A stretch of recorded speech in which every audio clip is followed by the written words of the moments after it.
하나님께서 우리 안에 주시는 말씀을 가지고 우리가 함께 말씀을 나눌 텐데요. 오늘 아침에 제가 이제 말씀을 한 번 더 묵상하기 위해서 패드를 딱 켰는데 패드에 배터리가 충전이 안 돼 있는 거예요. 그래서 한 3% 정도 돼 있더라고요. 3% 정도. 그래서 뭐 이 정도면 뭐 충전하면서 가면 되겠지 그러고 딱 꽂았는데 점점 떨어지더니 한 5분도 안 돼서 그게 다 그냥 사라져 버리더라고요. 제가 그걸 보면서 느낀 게 있습니다. 그래서 뭐냐면 이 현대의 이 기기가 참 편리하기는 하지만 참 이것을 참 준비하지 않으면 안 되겠구나. 아무리 이 좋은 패드가 있다 하더라도 여기에 배터리가 준비되어 있지 않으니까 이것이 아무런 의미가 없는 거예요. 근데 갑자기 오늘 새벽에 제 마음에 그런 마음이 드는 겁니다. 우리의 삶도 마찬가지가 아닐까. 우리가 아무리 좋은 교회인 것처럼 보여도 그 안에 성령께서 일하시지 않으면 그러면요 여러분 능력을 발휘할 수 없겠구나. 제가 수년 전에 기독교 문화에 대한 부분을 보기 위하여 유럽에 갔을 때 정말 놀라운 것은 뭐냐면 예배당이 얼마나 예쁜지 몰라요. 그리고 거기에다가 서비스라고 써놨어요. 그래서 저는 그것이 당연히 예배인지 알고 이 교회는 어떤 예배를 드릴까요? 들어갔더니 술집 시간이에요. 술집으로 바뀐 겁니다.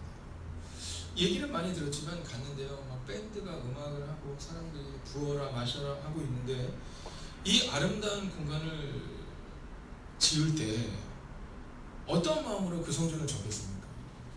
근데 그 성전이 유지가 안 되니까 넘겼는데 누구한테 넘겼느냐면 바로 술집 사장에게 그 교회를 넘겼고, 그리고 지금은 겉에서는 교회인데 더 재밌는 건 뭐냐면 십자가도 그대로 있어요. 철탑도 그대로 있습니다. 근데 그 안에 들어가니 전혀 하나님과 상관없는 일들이 발생하고 있더라는 것이죠. 여러분 오늘 우리 가운데 우리가 기억해야 되는 것은 바로 여기 있습니다. 오늘 이 베드로가 말씀을 전하는 이 과정을 지나가고 있는데요. 이 베드로가 말씀을 전하는 이 과정 가운데 오늘 그때라는 표현이 납니다. 그때. 여러분 이 그때가 언제냐라는 겁니다. 우리는 어제 주일 예배를 통해서 함께 나눴지만 이 부흥이다라면 사람이 많아지는 것으로 착각할 때가 있습니다. 사람이 많아지면 부흥이지 뭐 이렇거든요. 아니요. 사람이 많아지면 금방 깨집니다. 우리가 2002 월드컵을 보십시오. 여러분 얼마나 많은 사람들이 시청 앞 광장에 모여서 진짜 몇십만 명이 모여있다 이렇게 했는데요. 여러분 그냥 깨집니다. 왜냐하면 그 사람들의 모임에 불과하기 때문이다라는 거죠. 자, 예루살렘 교회 학자들마다 조금씩 다르긴 하지만 약 8만 명의 그곳에 있는 사람들 가운데 8천 명의 사람들이 지금 그리스도인이 되었다. 그럼 대형 교회거든요. 우리가 상상할 수도 없는 큰 교회다라고 말할 수 있는데 그 교회는 하나님이 원하는 교회가 아니었다는 겁니다. 정확히 표현하면 하나님이 그 교회를 원하지 않은 것이 아니라 그 교회에 있는 사람들의 삶을 하나님이 온전하다고 여기지 않았다는 거죠. 그리고는 그들을 흩어버리는 겁니다. 그래서 그 흩어진 그들이 복음을 전하는 그때.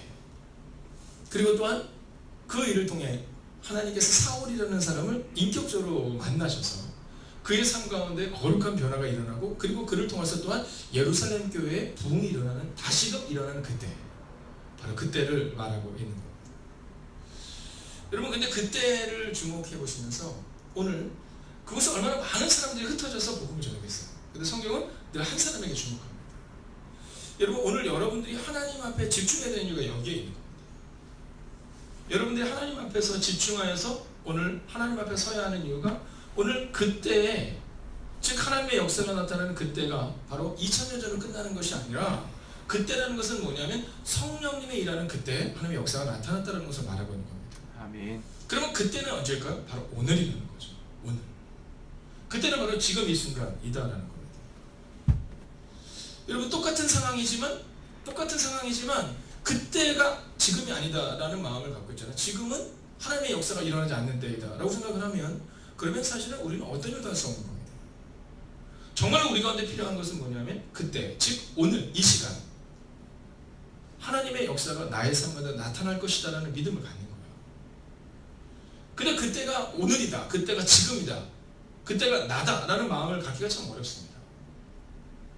왜냐하면 이스라엘 백성들이 홍해 앞에 딱 섰을 때 앞에는 홍해잖아, 뒤에는 애국 군대잖아. 모두가 다 뭐 했다고 나옵니까? 원망했다고 나옵니다. 소리를 질렀다라고 나옵니다. 근데 그때 딱 한 사람, 모세만큼은요, 하나님과 손을 들고 그리고 홍해를 향하여 가르는 놀라운 일을 이루었다는 거죠. 그때는 언제든 열려있는 때이고 하나님의 역사가 일어날 때는 언제든지 가능하지만, 그러나 그때를 가를 수 있는 사람이 나와야 한다는 거죠.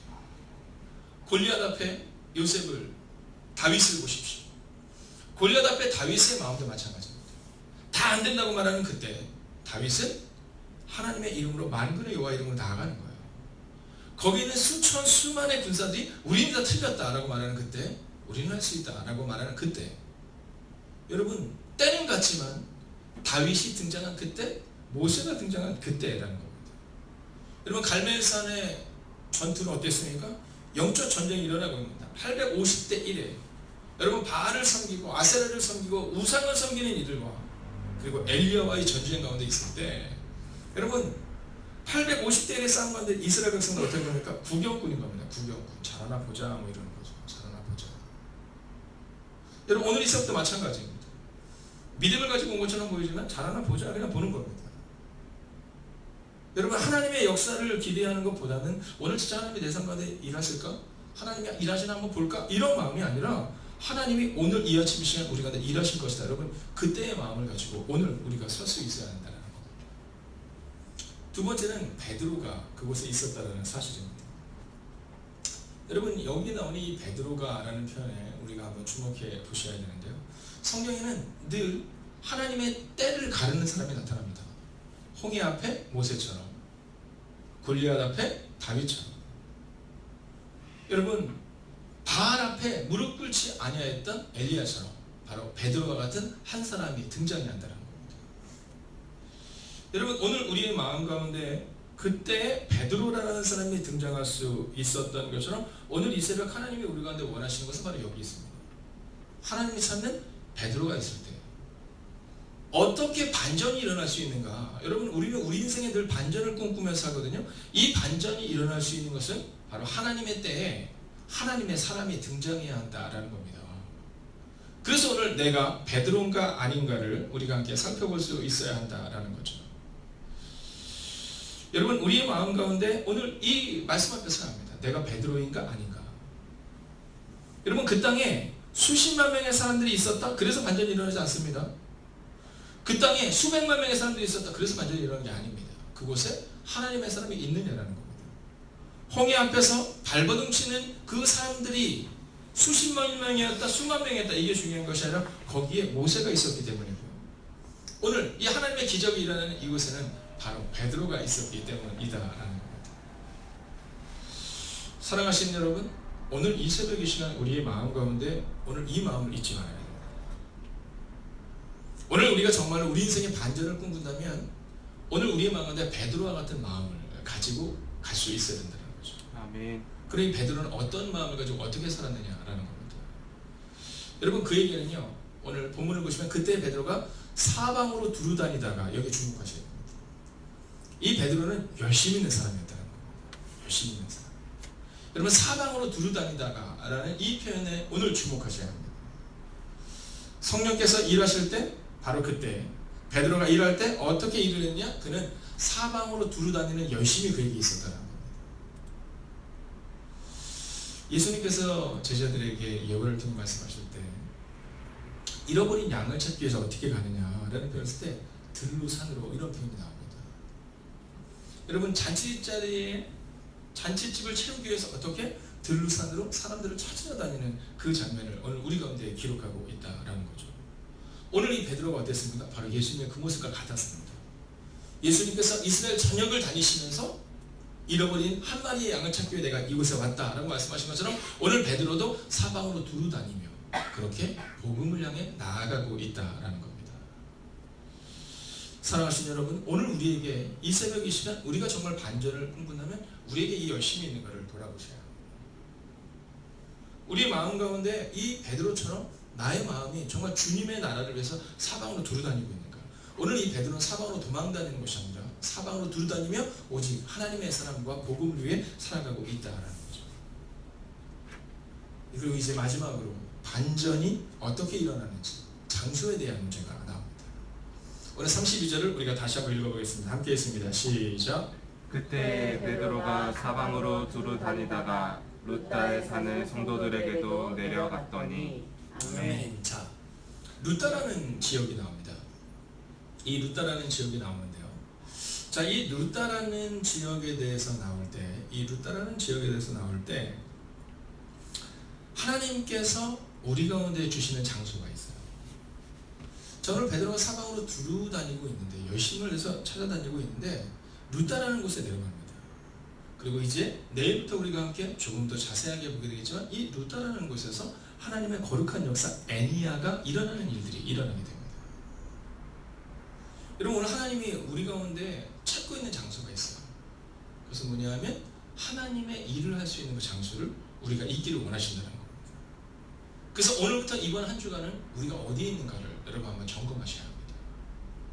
우리가 어디에 있는가를 점검하시고, 그리고 그 점검을 가지고 오늘 우리 인생을 살아낼 수 있어야 한다라는 겁니다. 사랑하시는 여러분, 이번 한 주간을 살아가실 때 만약 여러분의 인생 가운데 정말로 하나님이 우리 가운데 원하시는 반전이 일어나기를 원한다면, 하나님이 이루시는 정말 그 반전이 일어나기를 원한다면, 여러분 하나님이 원하시는 장소로, 그리고 하나님이 원하시는 성령님과 함께, 그리고 하나님을 위한 열심으로 나아갈 수 있어야 한다라는 것이죠. 오늘 이 새벽 이 시간 잘 오셨습니다. 여러분, 그러나 이제 저는 이곳에서 여러분을 파송합니다. 여러분, 오늘 이 새벽 이 시간 이제 여러분들은 여러분의 자리로 가셔야 합니다. 하나님이 여러분에게 원하시는 자리는 새벽에 나와 기도하는 자리인 것은 분명하지만, 이제는 이 교회에서 나가셔서, 이 교회에서 흩어지셔서 여러분의 삶의 자리에 루다로 가셔야 한다는 겁니다.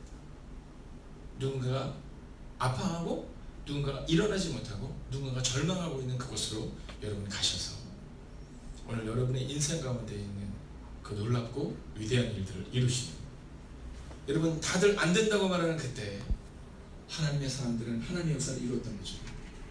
오늘 이 새벽 이 시간도 여러분의 루다를 향하여 나아가시기를 주의 이름으로 축원하겠습니다. 아멘. 기도하겠습니다.